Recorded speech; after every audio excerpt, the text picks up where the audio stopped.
तो आपका ये जो क्वेश्चन है एक्सरसाइज 1.5 में question number 4 root 9.3 number line draw करनी है, कैसे इसको शो किया जाए। अच्छा, इसके बारे में आपकी बुक जो एनसीईआरटी की है, ये ओल्ड वर्जन बुक है, ठीक है। इसमें थोड़ा सा इसीलिए पेज, तो इसमें आपको पहले से ही 3.5 बार का भी बताया गया है और यहाँ पे एक तरह से एग्जाम्पल दिया गया है कि एक्स को कैसे फाइंड, तो ये आप रीड आउट कर सकते हो एक बार, ठीक है। बाकी मैं बता ही दूंगा। तो यहाँ पे एग्जाम्पल में तो 3.5 रूट 3.5 को बताया गया है और हमें क्वेश्चन में दे रखा है यहाँ पे कि रूट 9.3 बार को कैसे आप रूट 9.3 को कैसे आप नंबर लाइन में शो करो। तो आपको चाहिए स्केल, आपको स्केल चाहिए, कंपास पेंसिल चाहिए और ये कंपास पेंसिल हमारी देसी जुगाड़ से बनी हुई है, ठीक है। इसका ये सर्कल गायब है तो हमने इसको रबड़ बैंड से बांध दिया, प्लीज इसको इग्नोर कर देना। इरेजर, ठीक है, और पेन अगर जरूरत है तो पेन ले लो। सबसे पहले तो आपको पकड़ लो, सबसे पहले तो आपको क्या करना है, आपको एक 9.3 यानी 9 सेंटीमीटर और 3.3, ठीक है, थोड़ा पास से ले आओ, ठीक है। 9.3 सेंटीमीटर की एक लाइन ड्रॉ करनी है। तो ये 9.3 यहाँ तक तो 9 हो गई और 9.3 यहाँ तक हो गई, ठीक है। यहाँ तक के आपको ये ड्रॉ कर लेनी है। तो यहाँ से आप ड्रॉ कर सकते हो, ठीक है। तो ये जो लाइन बन गई ये 9.3 की बन गई, इसको छोड़ देंगे और उसके बाद इसमें क्या करेंगे, यहाँ पे एक पॉइंट लगाएंगे डार्क सा, ठीक है, क्योंकि ये पॉइंट जो है हमें ध्यान रहना चाहिए। उसके बाद इसमें 1 सेंटीमीटर और प्लस कर देंगे। तो 9.3 में अगर मैं एक और प्लस करूंगा तो वो 10.3 हो जाएगा, ठीक है। तो ये यहाँ तक 10 और यहाँ 3, इतना हमें चाहिए। तो पहले आप इतना कर दें। इतना करने के बाद अब आप कंपास और ये पेंसिल से बना हुआ ले लेंगे, ठीक है।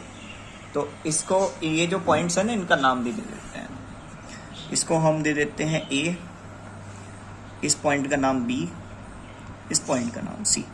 आपको ध्यान ये रखना है कि आर्क ज्यादा बड़ा नहीं होना चाहिए, ठीक है। तो हम दोबारा से इसको रीशूट कर रहे हैं। तो आर्क जो है वो आप ये ध्यान रखें, इस वाली उससे ज्यादा बड़ा नहीं होना चाहिए, ठीक है। थोड़ा बड़ा हो सकता है लेकिन ज्यादा बड़ा नहीं होना चाहिए। तो हम आर्क बना देते हैं यूं, और इतना ही आर्क हमें नीचे लगाना है। फिर एक और आर्क और यहाँ पे।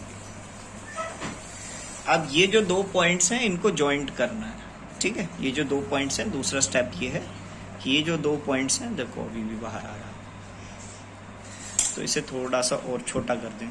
स्केल हमारा छोटा है, क्या करें, ये लो भाई, ठीक है। स्केल हमारा छोटा है थोड़ा सा, इस वजह से प्रॉब्लम हो रही है। स्केल छोटा था इसीलिए ऐसे प्रॉब्लम हो रही है। ये ऊपर वाला आर्क मैं अभी रफ कर देता हूँ। अब इसे जॉइंट कर देना है आपको। जॉइंट करने के बाद ये हमने रफ कर दिया। जॉइंट करने के बाद अब जो आपको ये बीच का पॉइंट मिला है, इस पॉइंट पे आपको रखना है यहाँ पे, और ऐसे की ही इसको जॉइंट कर देना है, ठीक है। इसके बाद यहाँ पे आपको ये 90 डिग्री का सेट स्क्वायर ले सकते हैं आप, ठीक है। 90 डिग्री का यहाँ पे आपको एक ड्रॉ करना है। अब क्योंकि मेरे पास सेट स्क्वायर नहीं है तो मैं 90 डिग्री का एंगल वैसे बना रहा हूँ, ठीक है। 90 डिग्री का एंगल बनाना बड़ा इजी है। ये लो, सबसे पहला, दूसरा ये, तीसरा ये आर्क, और फिर ये। तो 90 डिग्री का आपको एंगल बनाना है, यहां से इसी को ही जॉइंट करना है, ये दोनों पॉइंट मिल जाते हैं। उसके बाद हमें क्या करना है, ये जहां पर भी टकराया है उसको ऐसे करना है, और ये जो लाइन सीधी जा रही है इसको एक्सटेंड कर देना है, तो जहां पर भी ये गिरा है वहीं पर ही 9.3 रूट आ रहा है। और इसको प्लीज कैमरे को हिलाओ मत इतना। और अगर आप बुक में देखोगे तो बुक में आपको ये बताया गया है कि देखो 9 ये जो 3.5 बार है ये कहाँ पे बन रहा है, तो इन्होंने कहा यहाँ पे 1 है, 3.5 बार और यहाँ पे 1 है, तो यहाँ पर भी ये गिर रहा है वो 9.3, मतलब यहाँ पे जहाँ पर भी ये गिर रहा है वहां पर ही आपका रूट बन जाएगा। ठीक है, तो ये था आपका क्वेश्चन, खत्म, समाप्ति पे है। ठीक है, तो इसको आप इस तरीके से शो कर सकते हो। That's it.